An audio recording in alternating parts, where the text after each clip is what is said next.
బీఆర్ఎస్లో ప్రకంపనలు, అటేమో Modi road show, ఇటు కవిత అరెస్టు, రాజకీయ కక్ష సాధింపేనంటున్న పార్టీ శ్రేణులు, పార్టీని వీడుతున్న ప్రజాప్రతినిధులు, సీఎంను కలిసిన పసునూరి అలాగే దానం నాగేందర్. మరి పసునూరి దయాకరు దాంతోపాటు దానం నాగేందర్ కూడా నిన్న కేసీఆర్ను కలిసిరు, మన ముఖ్యమంత్రి రేవంత్ రెడ్డిని కలిసిరు.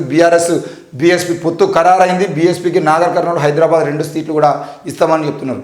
ఏది ఏమైనా కూడా వరంగల్ ఎంపీగా ఉన్నటువంటి పసునూరి దయాకరు, దాంతోపాటు దానం నాగేందర్ కూడా మరి ముఖ్యమంత్రి రేవంత్ రెడ్డిని కలిసి బీఆర్ఎస్ పార్టీని వీడి కాంగ్రెస్లో రావడం కోసం ప్రయత్నాలు చేస్తున్నారు.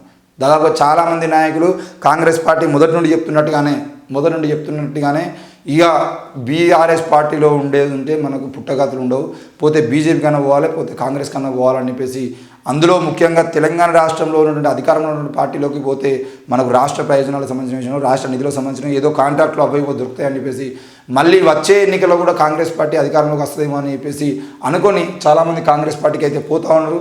మరి బీఆర్ఎస్ అన్న మాటల ప్రకారం కాంగ్రెస్ ఖాళీ అవుతుంది, అధికారంలోకి మేమే వస్తామని చెప్పేసి వాళ్ళు అన్నారు. మరి బీఆర్ఎస్ పార్టీ ఖాళీ అవుతుంది, అందరు కాంగ్రెస్లో చేరుతున్నారు. ఏం జరుగుతుంది, ఎట్లా జరుగుతుందో చూద్దాం. ఇకపోతే నిన్న బీఆర్ఎస్ పొత్తుకు సంబంధించిన విషయంలో మరి 2 సీట్లు, మొదటి నుండి నాగర్ కర్నూలు సీటు ఒకటే అనుకుంటున్న క్రమంలో మాకు ఆదిలాబాద్ సీటు కూడా కావాలి అని చెప్పేసి ఆర్ఎస్ ప్రవీణ్ కుమార్ గారు అడిగిన తర్వాత ఆదిలాబాద్ ఇవ్వకుండా ఆత్రం సక్కుకు ఆ సీట్ను కేటాయించిన తర్వాత నిన్న హైదరాబాద్ సీటును కూడా మరి బీఎస్పీ పార్టీకి ప్రకటించారు. అయితే ఈ బీఎస్పీ పార్టీకి హైదరాబాద్ సీట్ని ప్రకటించడం వెనకాల కూడా మరి బీజేపీని మాధవీలతను గెలిపించాలని ప్రయత్నం కేసీఆర్ చేస్తున్నాడు, అందుకే బీఎస్పీకి ఇచ్చి పక్క తప్పుకునే ప్రయత్నం చేస్తున్నా అని చెప్పేసి కూడా నిన్న కొంతమంది ఆరోపించారు. మరి హైదరాబాద్ సీట్లో అసదుద్దీన్ ఓవైసీ ఎంఐఎం పార్టీ నుండి, అలాగే మాధవీలత బీజేపీ పార్టీ నుండి పోటీ చేస్తుంది. ఈ పోటీలో కాంగ్రెస్ బీఆర్ఎస్ ఏ అభ్యర్థులు నింపుతారు, వీరిద్దరికి గట్టి పోటీ ఇచ్చేటువంటి అభ్యర్థి ఎవరు అని చెప్పేసి కాంగ్రెస్ నుండి బీఆర్ఎస్ నుండి ఎవరిని పోటీలోకి దింపేటువంటి అవకాశం ఉంది అని చెప్పేసి ప్రచారం జరుగుతున్న క్రమంలో మరి ఆ పొత్తులో ఉన్నటువంటి భాగంగా హైదరాబాద్ సీటుని బీఎస్పీకి ఇవ్వడం జరిగింది. మరి బీఎస్పీ పార్టీలో హైదరాబాద్ నుండి నిలబడి అటు మాధవీలతను బీజేపీ పార్టీ నుండి దాదాపు విరించి హాస్పిటల్ల పేరుతో లక్షల కోట్ల రూపాయలు ఈరోజు ఖర్చు చేయడానికి సిద్ధంగా ఉన్నటువంటి మాధవీలత, అలాగే అటువైపేమో ఎన్నో రోజులుగా హైదరాబాద్ని ఏలుతున్నటువంటి ఎంఐఎం పార్టీ అధినేత అసదుద్దీన్ ఓవైసీ ఉన్నాడు. వీళ్ళిద్దరిని ఢీకొట్టి బీఎస్పీ పార్టీ నుండి గెలిచేటువంటి అభ్యర్థి ఉన్నాడా లేదు అంటే అసదుద్దీన్ గెలిపించడం కోసమా, మాధవీలతను గెలిపించడం కోసమా, ఎందుకోసం ఈరోజు బీఆర్ఎస్ పార్టీ బీఎస్పీకి ఇచ్చి పక్కగా ఉంది, చేతులు దులిపేసుకుంది అనే విషయాన్ని కూడా ప్రజలందరూ ఆలోచిస్తున్నారు. మరి ఈ క్రమంలో కాంగ్రెస్ పార్టీ అక్కడ ధీటైన అభ్యర్థిని నిలబెట్టగలుగుతుందా? ఈరోజు మాధవీలత అనే వ్యక్తి ఆమె చేసినటువంటి అక్రమాలు, అరాచకాలు బయటికి రాకుండా ఉండడం కోసం బీజేపీ పార్టీలో చేరి రాజాసింగ్ను కూడా ఆమె పట్టించుకోకుండా మొన్న జరిగినటువంటి సమావేశానికి కూడా రాజాసింగ్ హాజరు కాలేదు. ఎందుకు హాజరు కాలేదు అని అంటే మాధవీలత అనే వ్యక్తి బీజేపీ పార్టీ అభ్యర్థి కూడా కాదు, అసలు బీజేపీ పార్టీలో సభ్యత్వం లేకపోయినా ఆమెను తీసుకొచ్చి ఎంపీ సీట్ ఇచ్చి మరీ బీజేపీ పార్టీలో ఎంపీ సీట్ ఇచ్చిన తర్వాత బీజేపీ పార్టీలో చేర్చుకున్నారు. ఇదెక్కడి న్యాయం అని చెప్పేసి రాజాసింగ్ సీరియస్ అయ్యిండు.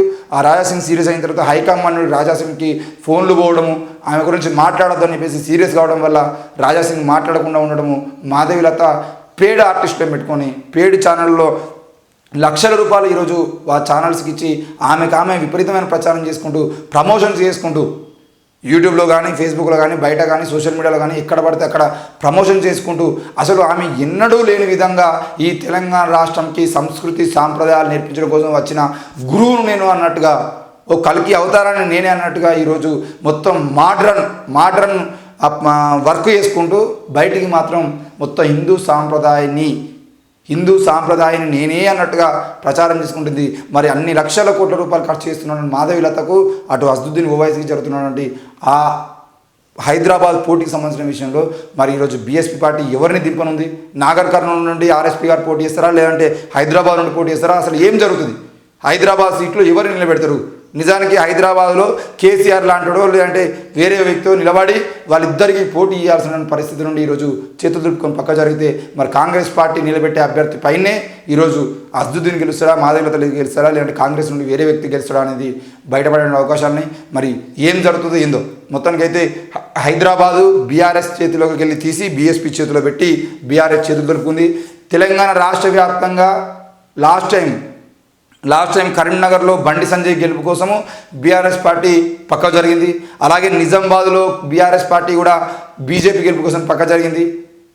ఇట్లా ఎక్కడెక్కడైతే బీజేపీ బీఆర్ఎస్ పొత్తు పెట్టుకుని 4 సీట్లు కావాలని అనుకున్నదో ఆ 4 సీట్లలో వాళ్ళని గెలిపించడం కోసం పక్క జరిగిన బీఆర్ఎస్ నాయకులు ఈరోజు కూడా బీజేపీ కనుసన్నను నడిచేటువంటి బీఆర్ఎస్ పార్టీకి సంబంధించిన నాయకులు మళ్ళీ కవిత అరెస్టును చూపించి మాకు వాళ్ళకు సంబంధం లేదని చూపించుకునే ప్రయత్నం చేస్తూనే ఈరోజు తెలంగాణలో అవసరమైతే బీజేపీ గెలిచినా పర్లేదు కానీ కాంగ్రెస్ గెలవద్దు అనే కోణంలోనే ఈరోజు అభ్యర్థులను దింపుతున్నారా అనే అనుమానాలు కూడా వ్యక్తమవుతున్నాయి. మరి ఏం జరుగుతుందనేది మనం చూస్తున్నాం.